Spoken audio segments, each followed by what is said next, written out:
Titiro, look, here comes Tamanui te rā. Mōrena, Mr. Sun. Mōrena, Pāpā Rākau.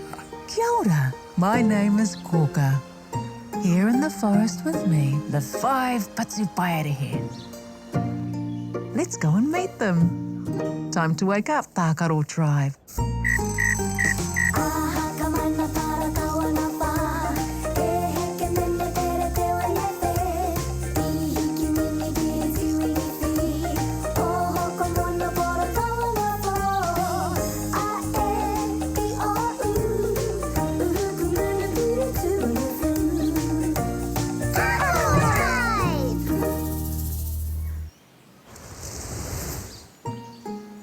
What are you doing today, Tākaro Tribe?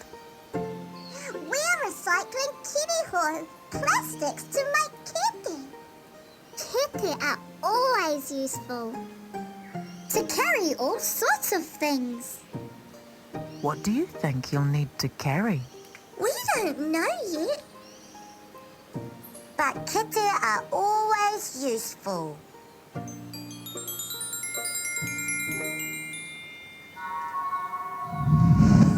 Ooh, my puku is flashing. Ko Pāpā Rākau tēnei. Kia ora, Pāpā Rākau.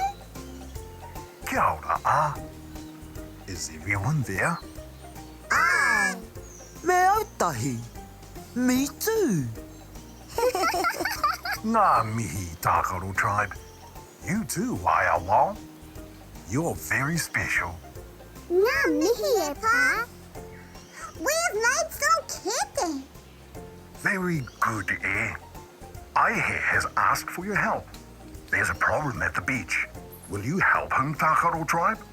Of course, Pāpā Rākau. Good.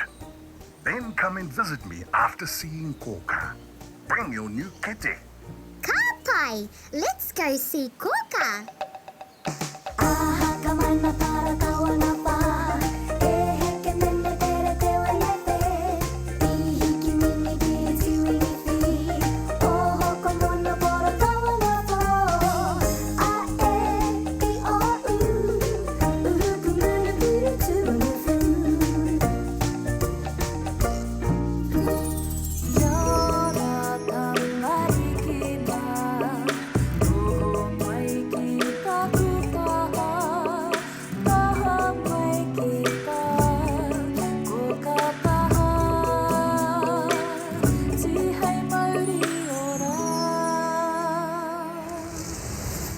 Tākaro Tribe. Kia ora, Kōkā.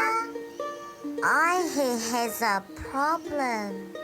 Something has happened at the Tahuna beach.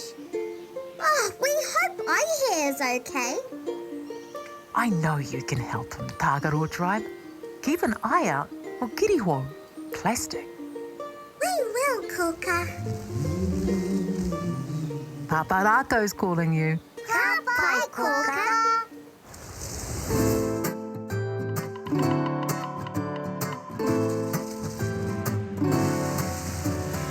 Amariki mā, noho mai ki aku kakiaka, whakarongo mai ki ngā kōrero o te ao marama. Aue. Ah, Tākaro Tribe. You've arrived. Kia ora, Pāpā Rākau. Āihi has witnessed an accident at the beach. I need you to go and help him. Small problem, Pāpā Rākau. How do we get there? Pooh will take you. She won't be long. Yay! What did Kōkā tell you? She said we should watch out for Hirihou plastic. Do you know Hirihou plastic is a problem in the moana? How? Let's take a look. Hirihou plastic lasts in the environment for hundreds of years. There are many things made of plastic beyond the ngahere in the moana. There's rope, buoys, fishing lines and nets. plastic drink bottles and plastic bags.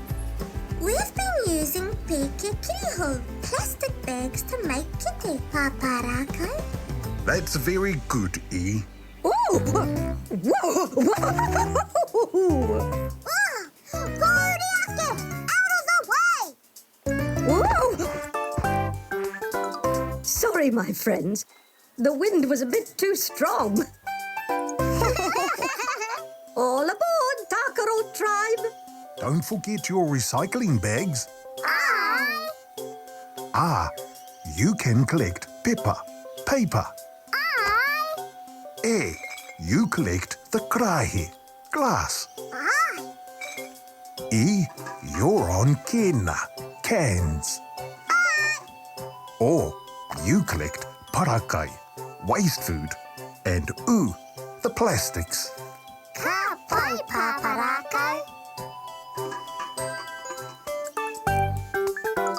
It's time for our karakia.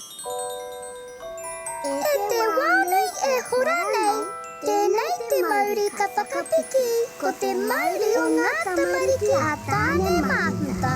Te Māori ka puta ki te whaiau, ki te ao mārama.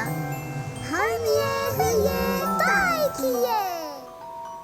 Watch out for Āihi, Pooh. Ka pai!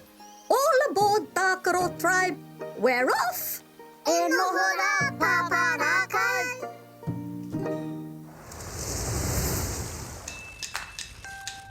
There's the moana. See?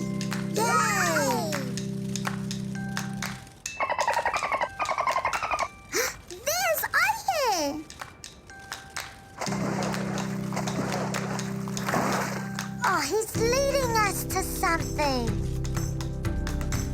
What is that, Pooh? It's so big. It's called a roto, container. It's fallen off a ship. Something is spilling from it. The tide is carrying it all to the shore. Hold tight, we're going down.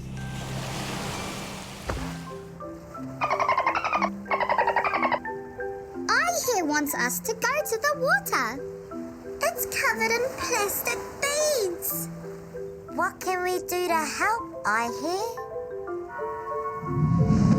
Wait, Kōkā just texted. She sent the word of the day. It's in the kete. Where's the kitty? There, on that toka rock.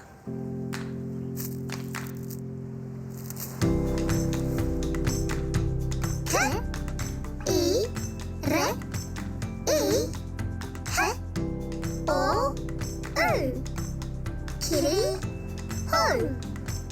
Hirihou. Hirihou is the word of the day. But how does it help us help Āihi? Our kite are made of hirihou. We can use them to scoop up all the plastic beads.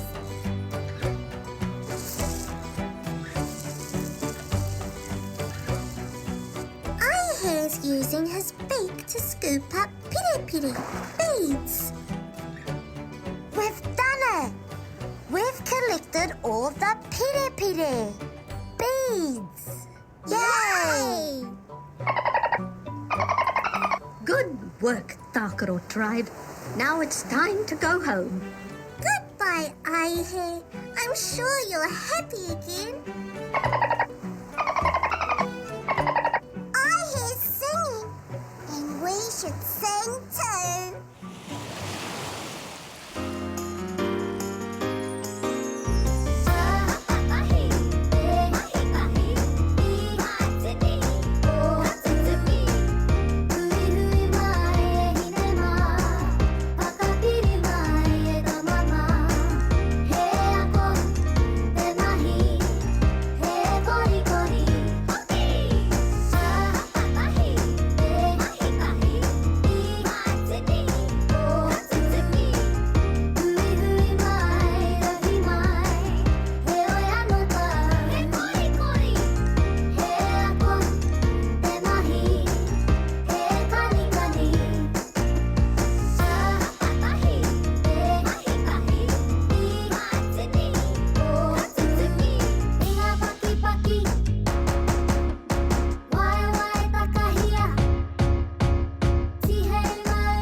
Kia ora, Tākaro Tribe.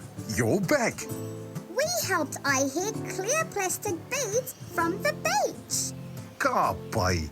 Let's take a look at what our friends have been up to today.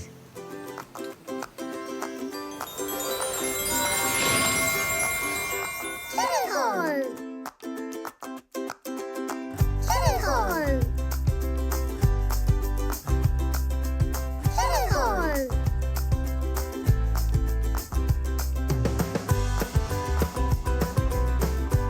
Hirihou! Hirihou!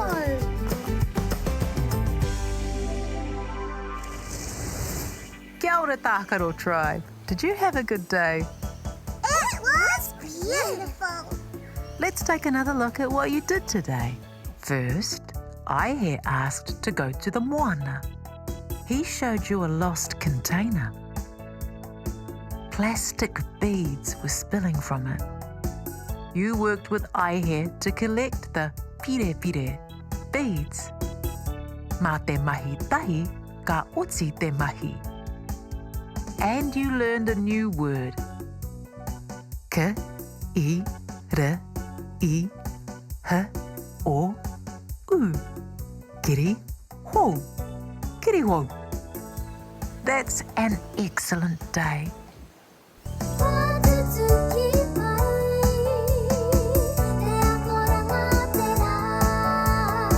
What a fun day, Tākaro Tribe.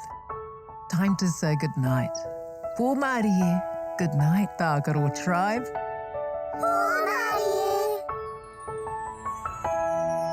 Oroia tō mata, parai he hia o niho. Kuhuna o kakamoe pō Mārie.